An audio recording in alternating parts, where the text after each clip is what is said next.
BenderForest.com.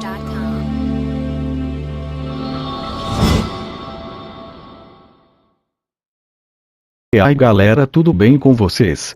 Então, como sabemos que em outubro desse ano vai sair a Crise de Infinitas Terras nas séries do universo DC como Flash, Arqueiro Verde e Supergirl, então já deixa aquele gostei, inscreva-se no canal e compartilha com seus amigos. Sério galera, deixa o gostei porque ajuda muito na divulgação, e comente aí embaixo qual saga das HQs que vocês querem saber. Então vamos lá. Crise nas Infinitas Terras é uma história com uma missão.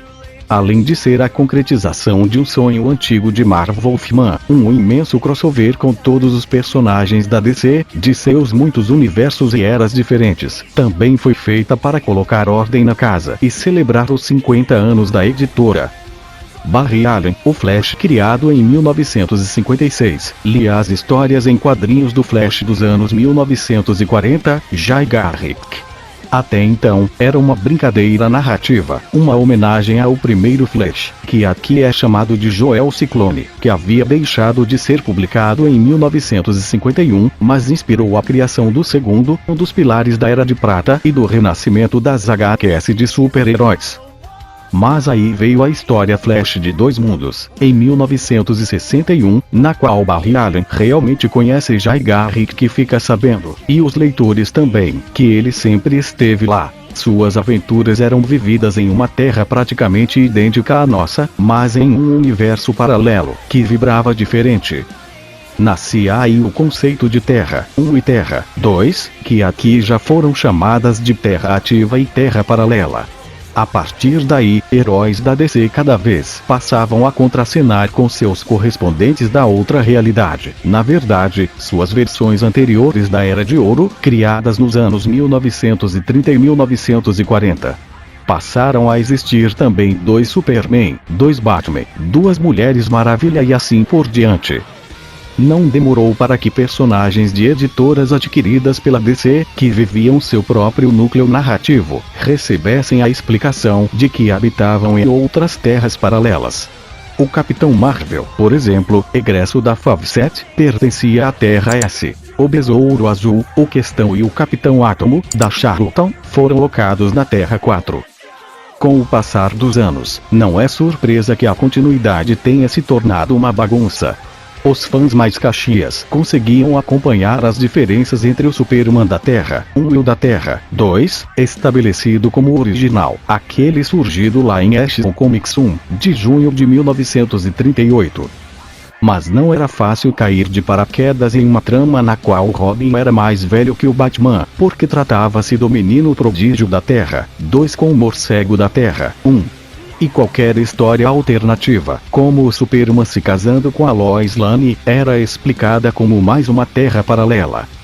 Resultado: o número de versões da Terra cresceu desordenadamente e muitas vezes nem os editores e autores conseguiam estabelecer 100% quem era de que realidade ou o que valia como continuidade.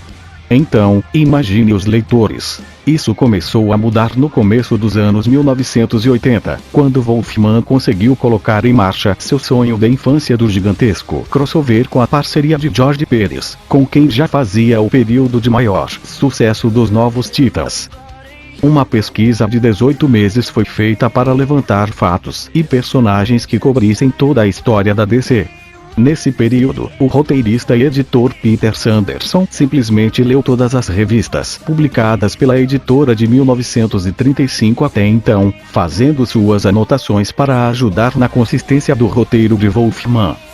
E essa longa contextualização é importante para que se tenha muito firme em mente a importância histórica de Crise nas Infinitas Terras. E, sem dúvida, um divisor de águas nos quadrinhos de super-heróis. Essa pesquisa é a primeira das grandes qualidades de Crise. Não deve haver leitor que não se impressione com a quantidade de personagens que aparecem nos 12 capítulos da saga, com destaque, com algumas falas ou mesmo fazendo só figuração em uma página dupla superpopulosa. O volume de personagens é incomparável com qualquer outra minissérie publicada até hoje, mas, na prática, não faz diferença se você conhece ou não a grande maioria deles. O que é um acerto do roteiro? O fundamental da leitura não depende tanto desses conhecimentos prévios. E o que é necessário é explicado. Na verdade, até a divisão do multiverso, a partir do Big Bang, está lá, na primeira página da trama. Wolfman evita o que hoje se usa muito. Um texto com a história até aqui, ou recordatório simples, identificando os heróis. Ele até utiliza esse recurso uma vez, mas o desafio foi incluir tudo dentro da narrativa. Mas, como sempre, há ganhos e perdas. Nesse caso, o ganho é uma maior fluidez e agilidade na trama, sem tantos recordatórios que seriam necessários apenas para cumprir esse objetivo. A perda é que Crise se torna um festival de personagens falando de si mesmos na terceira pessoa. Os poderes psíquicos de Psimon são virtualmente ilimitados, diz o próprio Psimon. O Dr. Polaris não gosta de esperar, diz, no mesmo quadro, o Dr. Polaris. Ou dizendo os nomes uns dos outros, muitas vezes de maneira bem pouco natural ou em diálogos banais. Tudo bem, Zinco? Vichem, cuidado. Muito bem, Ricardito, etc. Uma forma de a história não se perder no meio de tanta gente foi tornar quase todos os super-heróis mundo meio coadjuvantes. Mesmo Superman ou Batman. Os personagens principais, mesmo, são Monitor, seus ajudantes Pária, Precursora e Alexander Luthor, e o adversário, que é o Anti-Monitor. Eles conduzem a ação quase o tempo inteiro, enquanto heróis mais conhecidos ganham um ou outro momento de protagonismo. Há elementos da trama que são particularmente interessantes pelo simbolismo que carregam. Alexander Luthor é um deles.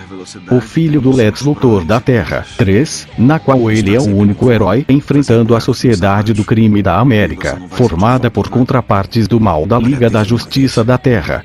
É enviado por seus pais em um foguete através das dimensões até a Terra.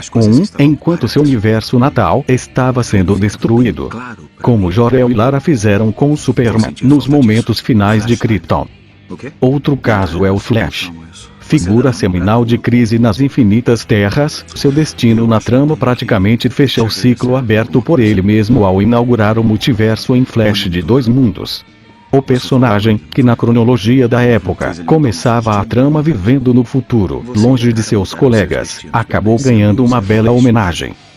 Inclusive pela maneira brilhante como o roteiro joga com sua viagem no tempo, que acontece no meio da trama, mas tem ecos em momentos diferentes, como a aparição do velocista para o Batman no primeiro capítulo, funcionando como um flash forward. Uma passagem curiosa é o atentado sofrido pelo Monitor no final do terceiro capítulo. O caso é que no capítulo 4 a cena se repete, de novo no final, e com algumas diferenças. Não há qualquer indicação narrativa que justifique a repetição.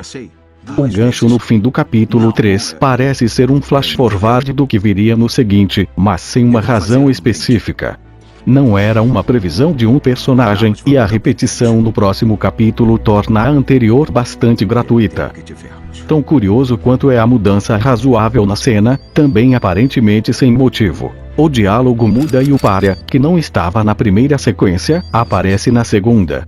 Parece uma mudança de rota. Mas, no geral, a narrativa de Wolfman e Pérez, que, segundo o roteirista, no prefácio, passou a ser co-roteirista a partir da metade da série, é de encher os olhos. A programação visual é sempre criativa e ousada.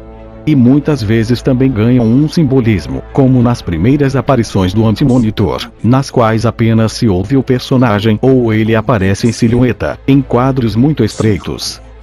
Os extras são bastante generosos, estabelecendo não só um contexto detalhado de como Crise nas Infinitas Terras foi gerada, mas também de suas complexas consequências. Um dos problemas é que, como se tornou recorrente nos posteriores eventos que mudariam tudo, algumas coisas foram modificadas e outras, por conservadorismo editorial ou falta de coragem, não.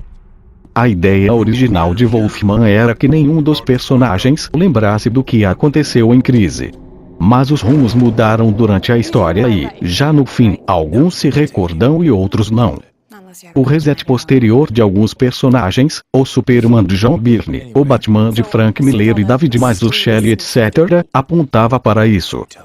Mas as incongruências não demoraram a aparecer e ficariam escancaradas em Lendas, 1988, na qual o Kid Flash diz explicitamente que assumiu o manto do Flash em tributo a Barry Allen. O Batman já aparece com o segundo Robin, Jason Todd. A Liga da Justiça surge como a versão fuleira com Vigro, Cigana etc. E, no entanto, a Mulher Maravilha aparece no final, praticamente desconhecida pelos outros heróis e fruto do reinício do próprio George Pérez.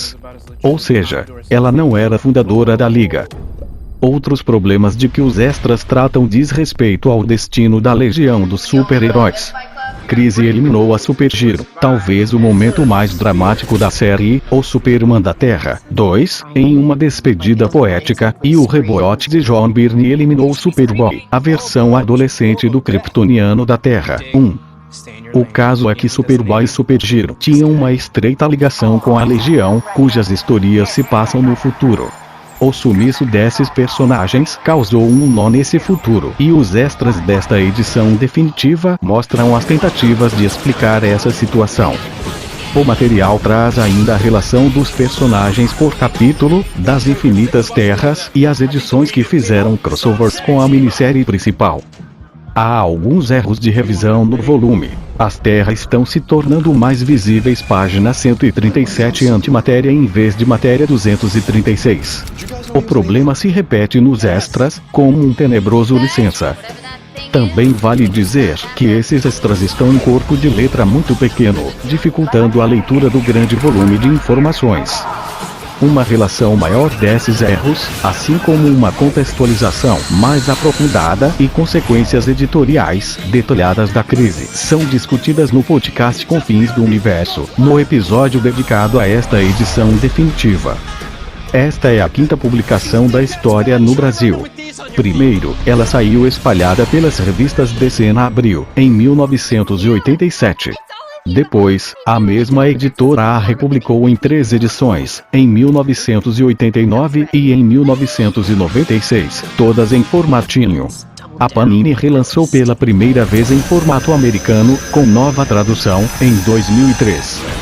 E agora esta edição em capa dura, com uma magnífica arte de Alex Ross, infelizmente cortada no topo, com nova tradução, e que, mesmo com algumas falhas, reflete o status de crise nas infinitas terras. Um momento seminal para os quadrinhos de super-heróis. Mesmo que, com o passar dos anos, a DC acabasse desfazendo todo o trabalho hercúleo de Marv Wolfman, voltaram não só Barry Allen e a Supergirl, mas o próprio multiverso. Mas isso é outra história. E, nesse caso em particular, nem boa como Crise nas Infinitas Terras ela é.